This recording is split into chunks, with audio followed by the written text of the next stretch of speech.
हाँ बच्चों, इसके पहले विज्ञान की जो वीडियो आपको प्रेषित की गई थी उसमें आपने रासायनिक अभिक्रियाएं पढ़ा था। रासायनिक अभिक्रिया क्या होती है, अभिकारक और उत्पाद क्या होते हैं, किन अभिक्रियाओं में आप ऊष्मा देते हैं, किनमें ऊष्मा स्वतः उत्पन्न होती है, इसके बारे में आपको बताया गया था। आज उसी तरह विज्ञान रासायनिक अभिक्रियाओं के प्रकार आपको बताया जा रहा है। रासायनिक अभिक्रियाएं कितने तरह की होती हैं। रासायनिक अभिक्रियाओं में अभिकारक मिलकर के नए उत्पाद को जन्म देते हैं। तो पहली रासायनिक अभिक्रिया है संयोजन अभिक्रिया, कॉम्बिनेशन रिएक्शन। कॉम्बिनेशन माने जुड़ना, संयोजन का मतलब होता है जुड़ जाना। जैसे आप देखेंगे कैल्शियम ऑक्साइड पर पानी की क्रिया होती है, कैल्शियम ऑक्साइड और पानी का संयोजन होता है, कॉम्बिनेशन होता है, तो कैल्शियम हाइड्रोक्साइड बनता है, प्लस ऊष्मा भी उत्पन्न होती है। आपने देखा इस अभिक्रिया में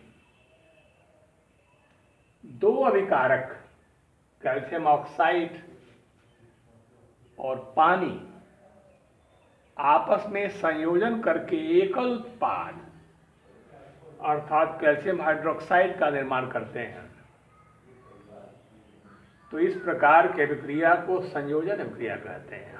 अर्थात आप कह सकते हैं कि जब दो या दो से अधिक अभिकारक आपस में अभिक्रिया करके एक सिंगल उत्पाद देते हैं, उसे संयोजन या कॉम्बिनेशन रिएक्शन कहते हैं। और ऊष्मा भी उत्पन्न होती है। ठीक उसी तरह कार्बन के साथ ऑक्सीजन अभिक्रिया करता है तो कार्बन डाइऑक्साइड प्लस ऊष्मा का जन्म होता है। तीसरे एग्जाम्पल में मेथेन और ऑक्सीजन की अभिक्रिया होती है तो कार्बन डाइऑक्साइड, पानी और ऊर्जा बनती है।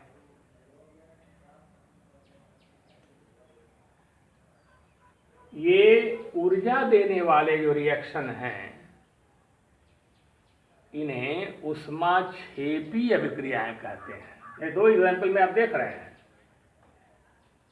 संयोजन अभिक्रिया में आपने देखा कि दो विभिन्न अभिकारक आपस में क्रिया करके सिंगल उत्पाद बनाते हैं, इसे संयोजन अभिक्रिया कहा आपने।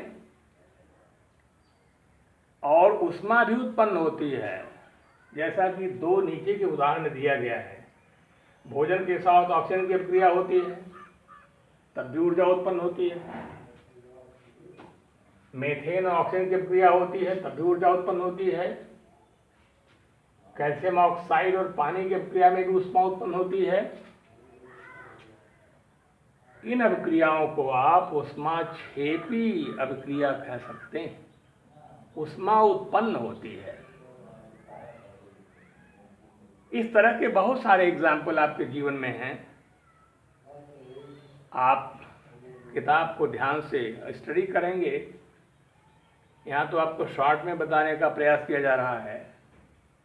और भी उदाहरण इस तरह के बहुत से मिलेंगे जिसमें ऊष्मा या ऊर्जा उत्पन्न होती है। ये सारे रिएक्शन ऊष्माक्षेपी कहलाते हैं। ठीक इसी तरह संयोजन अभिक्रिया के बाद आप पुनः जस्ट इसका रिवर्स वियोजन अभिक्रिया पढ़ेंगे। वियोजन अभिक्रिया, वियोजन माने होता है टूटना, वियोजन का मतलब होता है टूटना। संयोजन अभिक्रिया में आपने पढ़ा कि दो विभिन्न अभिकारक क्रिया करके एकल उत्पाद को पैदा करते हैं। वियोजन में क्या होगा, और भी एकल अभिकारक, एक ही अभिकारक टूट करके दो या दो से अधिक उत्पाद को उत्पन्न करता है। इसे वियोजन अभिक्रिया कहेंगे। जैसा कि मैं उदाहरण के द्वारा स्पष्ट किया नीचे के दो एग्जाम्पल्स में, और पुनः देखिए आप वियोजन अभिक्रिया होती क्या है। वियोजन अभिक्रिया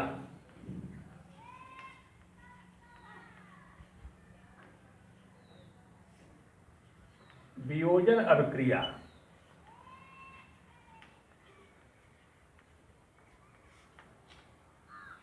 वियोजन में टूटना, जैसे फेरस सल्फेट FeSO4, ऊष्मा देना पड़ता आपको। ऊष्मा देने के बाद ये वियोजित होता है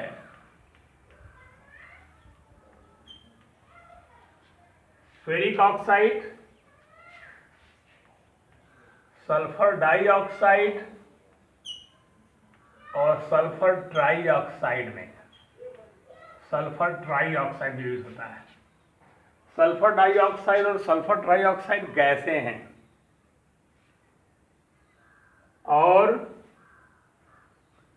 फेरिक ऑक्साइड एक ठोस है, जैसा कि आप एग्जाम्पल में देख रहे हैं। दूसरे उदाहरण के साथ मैं और स्पष्ट करना चाहूंगा। कैल्शियम कार्बोनेट जब वियोजित होता है, अर्थात आप ऊष्मा देते हैं, तो वियोजित होने के बाद कैल्शियम ऑक्साइड और कार्बन डाइऑक्साइड गैस बनती है। कैल्शियम कार्बोनेट वियोजित होने के बाद कैल्शियम ऑक्साइड और कार्बन डाइऑक्साइड बनाता है। ठीक इसी तरह लेड नाइट्रेट PbNO3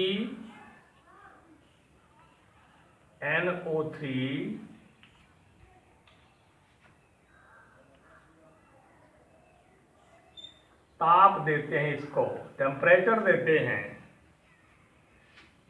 तो PbO लेड ऑक्साइड,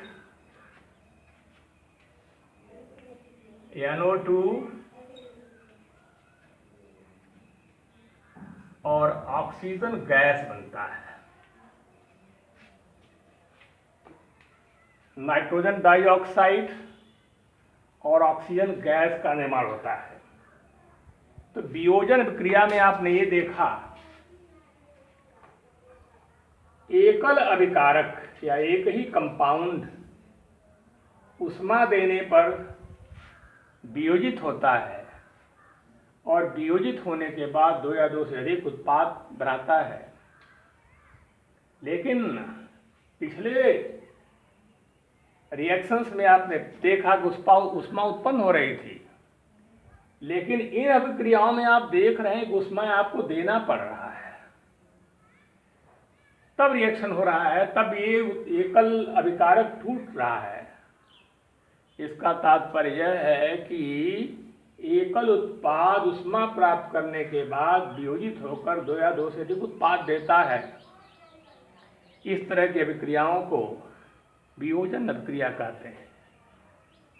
और क्योंकि आपको ऊष्मा देना पड़ता है, इस तरह के रिएक्शंस को ऊष्मा शोषी अभिक्रिया कहते हैं। इस प्रकार आज आपने कॉम्बिनेशन रिएक्शन यानी संयोजन अभिक्रिया, वियोजन अभिक्रिया पढ़ा, और दोनों में इस अंतर आपको दिखाई पड़ा कि संयोजन अभिक्रिया में एकल उत्पाद टूटता है, दो से अधिक उत्पाद देता है। वियोजन अभिक्रिया में टूटता है, देखिए टूटने के बाद एक, दो या दो से अधिक उत्पाद को जन्म देता है। और संयोजन अभिक्रिया में दो या दो से अधिक अभिकारक संयोग करके एकल उत्पाद का निर्माण करते हैं, एक यौगिक का निर्माण करते हैं। अब कुछ रिएक्शंस उसमें ऊष्माक्षेपी हैं, ऊष्मा उत्पन्न होती है, ऊर्जा पैदा होती है। परंतु वियोजन अभिक्रियाओं में इनमें आपने देखा कि एकल उत्पाद टूटने के बाद दो या दो से अधिक उत्पाद देता है और ताप भी आपको अलग से देना पड़ता है। अर्थात इस तरह की अभिक्रियाएँ ऊष्मा शोषी अभिक्रियाएँ कहलाती हैं। ऊष्मा आपको देना पड़ा। इसी प्रकार और एग्जाम्पल आप देखेंगे, पोटेशियम क्लोरेट को आप जब गर्म करते हैं तो ऑक्सीजन गैस बनती है, लेकिन जब ऊष्मा देते हैं मैग्नीशियम डाइऑक्साइड के साथ तो ऑक्सीजन गैस जल्दी जल्दी बनना शुरू हो जाती है। वह भी एक ऊष्मा शोषी रिएक्शन हो गया। जैसा कि आपने वियोजन अभिक्रियाओं में दो तीन उदाहरणों के साथ देखा कि ताप देने के बाद ये वियोजित होते हैं और दो या दो से अधिक उत्पाद को जन्म देते हैं। परंतु संयोजन अभिक्रिया में ऐसा नहीं था। उसमें दो या दो से अधिक अभिकारक मिल करके एकल उत्पाद को जन्म देते थे, जबकि वियोजन अभिक्रिया में एकल अभिकारक, एक ही यौगिक ऊष्मा प्राप्त करने के बाद वियोजित होता है, टूटता है और दो या दो से अधिक उत्पादों को जन्म देता है। ये इस तरह डिफ्रेंशिएट कर सकते हैं कि कॉम्बिनेशन और वियोजन अभिक्रिया क्या है, इनमें क्या अंतर है, बड़ी आसानी से आप समझ सकते हैं।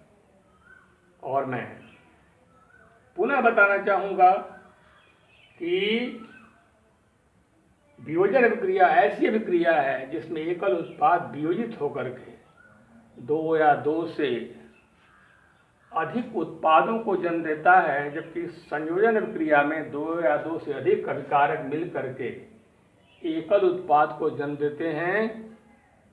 उसमें बहुत सारे रिएक्शन ऊष्माक्षेपी थे और इसमें आप देख रहे हैं तीन उदाहरणों के द्वारा ऊष्मा आपको देनी पड़ी, तब एकल उत्पाद वियोजित होकर के दो या दो से अधिक अभिकारकों में वियोजित हुआ। इसके बाद पुनः मैं विज्ञान के वीडियो के साथ और भी कुछ रासायनिक अभिक्रियाओं के प्रकार हैं, उनको लेकर आपके सामने उपस्थित होऊंगा।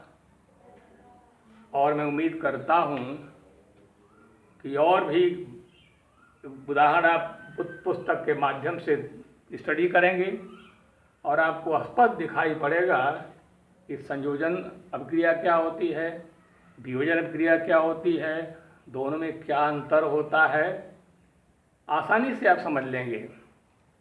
और इसी के साथ मैं विज्ञान के इस वीडियो के साथ